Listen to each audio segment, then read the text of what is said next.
गुरुमुखो जय सच्चिदानंद, प्रेम पूर्वक जय सच्चिदानंद। मेरी बड़ी अभिलाषा रहती है कि संगत के पास, गुरुमुखों के पास कुछ अच्छा हमारे पास हो तो उसको बांटा जाए। तो श्री गुरु महाराज जी के वचन से बढ़िया और कुछ भी नहीं है। जो श्री गुरु महाराज ने प्रवचन फरमाए हुए हैं वही प्रवचन कभी कभी मेरे को अपनी पुरानी डायरियों में मिल जाते हैं, कभी मैंने नोट किए होते हैं। तो फिर मेरा दिल करता है कि चलो आपसे अब संपर्क हो रहा है धीरे धीरे, तो अपना ख्याल होता है कि गुरु महाराज के प्रवचनों को हमने मानना ही है। हमारा जीवन भी वही है, हमारे जीवन का आधार भी वही है।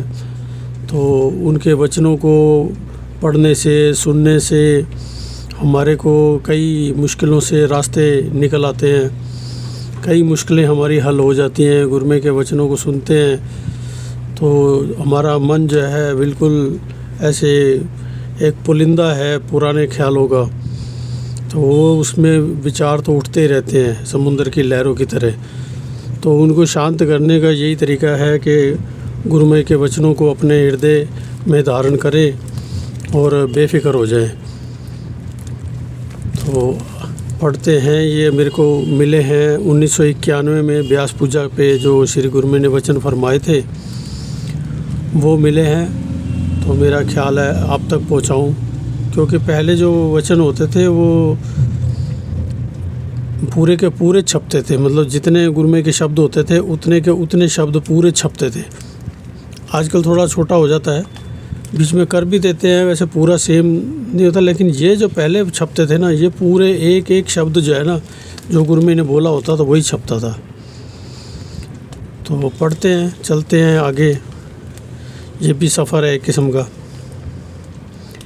तो श्री सद्गुरुदेवाय नमः। श्री व्यास पूजा के पर्व पर श्री अनंतपुर धाम में दिनांक 26 जुलाई 1991 को हुए श्री अमृतमयी वचनों का ये सारांश है। 26 जुलाई 1991 व्यास पूजा के पर्व पर। तो शुरुआत करते हैं। बोलो जयकारा बोल मेरे श्री गुरु महाराज की जय। गुरुमुखो, कुदरत ने संसार में हर प्रकार की चीज़ें उपलब्ध कर दी हैं। जड़ और चेतन हर किस्म की वस्तुएं पाई जाती हैं और इनमें से सबसे ज़्यादा उत्तम वस्तु और सबसे अधिक मूल्यवान वो मानुष जन्म है जो कि आप जैसे गुरुमुखों को प्राप्त हुआ है। मनुष्य जन्म मूल्यवान तो है ही, परंतु इसका मूल्य कहाँ पड़ता है, कब पड़ता है और कब ये अपने मनुष्य जन्म से पूरा लाभ उठा सकता है, तो वो तब होता है जब इसे महापुरुषों की संगत मिलती है। तब यह अपने गुणों को, अपने मूल्य को, अपने हुनर को जान सकता है। जैसे एक छोटी सी वस्तु जब तक अपने राबर के पास, अपने उस्ताद के पास नहीं जाती, कारीगर के पास नहीं जाती, तो उसकी कीमत नहीं पड़ती। एक मिट्टी का ढेला है, जैसे एक मिट्टी का ढेला है, जब तक कुम्हार के पास नहीं जाता तब तक उसके बर्तन नहीं बन सकते। लकड़ी का गोला है, उसको तरखान काट कर फर्नीचर तैयार करता है।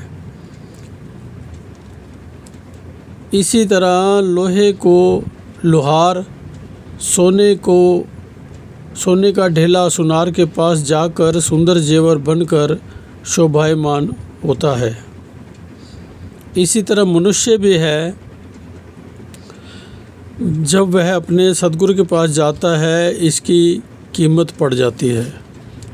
जिस प्रकार तरखान वह लकड़ी काट छाँट कर एक सुंदर रूप बना देता है, इसी प्रकार मनुष्य भी सत्पुरुषों की संगति में आकर जन्म जन्मांतर की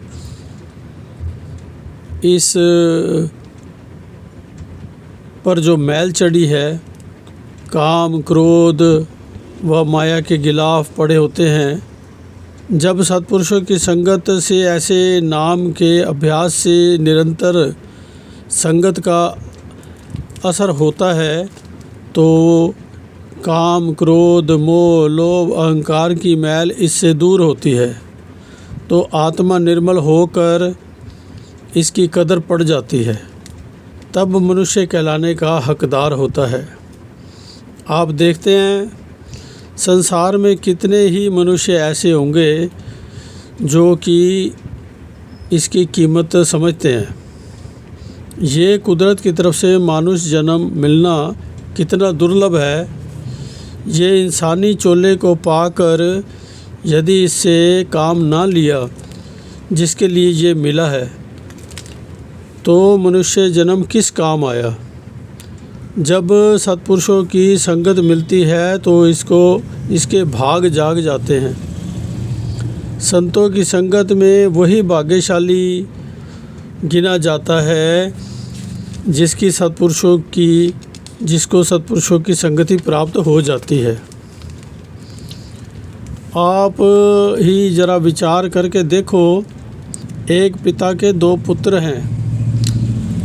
अगर एक बच्चा मास्टर की संगत में जाकर हुनर हासिल करके डिग्री प्राप्त कर किसी पद पर पहुंच जाता है,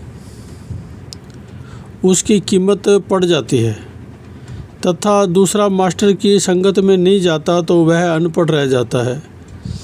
उसको कोई पद नहीं मिलता, उसकी कुछ भी कीमत नहीं है। इसी तरह इसे कुदरत ने मनुष्य जन्म दिया है। जिसने सत्पुरुषों की संगत, राबर की संगति हासिल की तो उसके मनुष्य जन्म की कीमत पड़ गई। जो मास्टर की, सत्पुरुषों की संगत से वंचित रह गए, उसने मनुष्य जन्म का हीरा ऐसे ही गंवा दिया। आम संसार इस मनुष्य जन्म की कीमत यही समझता है कि उसे संसार के पदार्थ मिल जाएं तो उसका मकसद पूरा हो जाए, घर बार मिल जाए, परिवार मिल जाए तो उसका मकसद पूरा हो गया। परंतु ये शरीर किस लिए मिला है? आत्मा के कल्याण के लिए।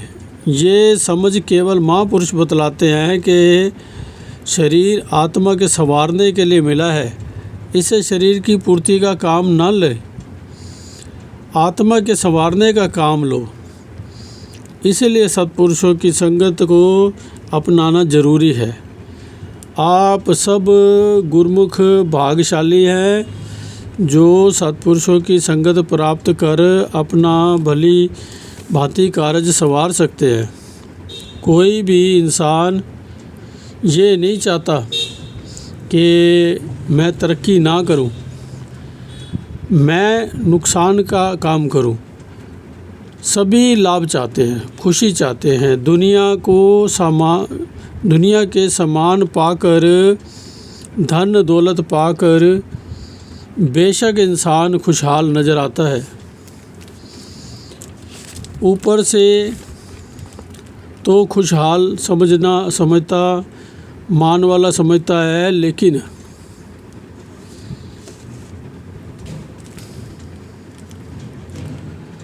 अंदर से उसकी हालत खस्ताजार होती है, क्योंकि उसने अपना असली काम नहीं किया।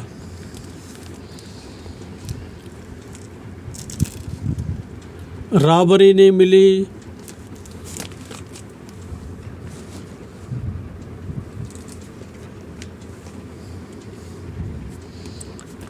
तो उसको सुख का रास्ता कौन दिखलाए। इसलिए वो परेशान है।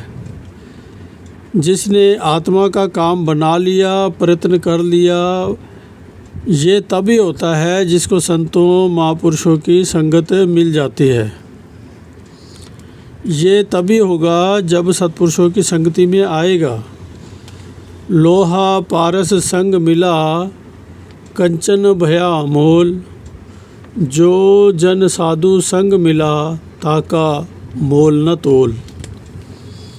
एक इंसान जो 84 की दलदल में फंसा हैवानी जामा से इंसान बना, उसका कितना बड़ा दर्जा होगा जिसने इंसानी जामे की कीमत को समझकर उससे वो काम कर लिया जो तो उसका मूल्य पड़ गया। दूसरा इंसान जिसको सत्पुरुषों की संगत नहीं मिली, उसका क्या हाल होगा जिसने इंसानी जामे में को पाकर शैतानों वाले काम करके फिर 84 में जा पड़ा। उसको मिला भी श्रेष्ठ उत्तम तन, उसकी कीमत क्या पड़ी। जीव के भाग तब जगते हैं जब सत्पुरुषों की संगत में आता है। इसलिए संत फरमाते हैं, बड़े भाग पाइए सत्संगा, बिन प्रयास पावे ना भव भंगा। बड़े भागों से सत्पुरुषों की संगत मिलती है और बिन प्रयास उसके भव के दुख दूर हो जाते हैं। इससे बढ़कर और क्या चाहिए। इंसान को खुशी कब मिलती है, जब सत्संग में आता है। गुरुमुखों, बड़े भागों से सत्संगत मिलती है। जीव का अपना यही फर्ज है कि संतों की संगति प्राप्त कर अंतर आत्मा की खुशी प्राप्त कर ले। जीव को इस बात की समझ हो कि सुखी बनने का केवल यही तरीका है। इसलिए महापुरुष भागों की सराहना करते हुए फरमाते हैं कि गुरुमुखों के ऐसे भाग खुल गए हैं तो आगे कौन सा कार्य करना है। जो महापुरुषों ने नियम बनाए हैं, साधन बतलाए हैं, श्री आरती, पूजा, भजन, अभ्यास, सेवा, सत्संग, उन साधनों को अपनाना है जिससे आत्मा निर्मल होती है। ये काम इसी जन्म में हो सकता है। इसलिए ऐसे मौके को पाकर इंसान को चूकना नहीं चाहिए। इंसान ये कहे कि मुझे ये अवसर दोबारा मिल जाएगा तो ये अति दुर्लभ है। ये अवसर दुर्लभ महा नित पाया नहीं जाए। जो अब के चेत्यो नहीं, पछतावा रह जाए। यदि अब भी न चेता तो वह अपने लिए नुकसान कर रहा है, जुल्म कर रहा है। नुकसान के से बचाने के लिए महापुरुष जगाते हैं, चेतावनी देते हैं ताकि ये जन्म हाथ से चला न जावे।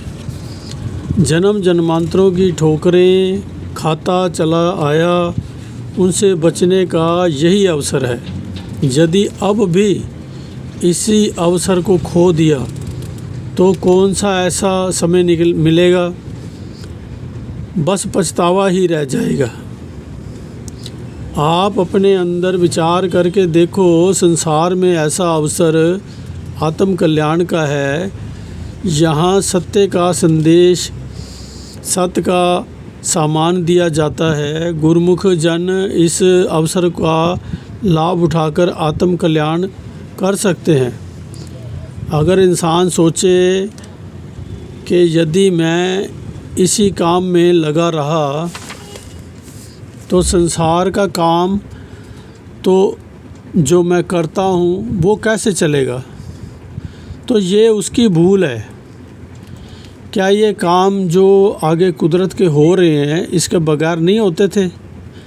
ज़िंदगी का तो एक पल का भी भरोसा नहीं। इसका अपना काम और है। अवर काज तेरे किते ना काम, मिल साध संगत भज केवल नाम। राम सिमर एहो तेरो काज है, माया का संग त्याग प्रभु जी की शरण लाग। जग सुख मान मिथ्या झूठा सब साज है। मन माया के धोखे से होशियार रहना, इसलिए गुरुमुख जन माया के धोखे से बचे रहते हैं। बचते वही हैं जो महापुरुषों के वचनों को याद रखते हैं। गुरुमुखों ने हमेशा महापुरुषों के वचनों को याद रखना है। इसी जन्म में अपना काम करना है, आत्मा का कल्याण करना है, नाम व भक्ति की कमाई करके अपने जीवन को सफल करना है। बोल जयकारा बोल मेरे श्री गुरु महाराज की जय, साचे दरबार की जय, श्री आनंद शांति कुंज वाले भगवान की जय, श्री पंचम पातशाही श्री सतगुरु महाराज की जय।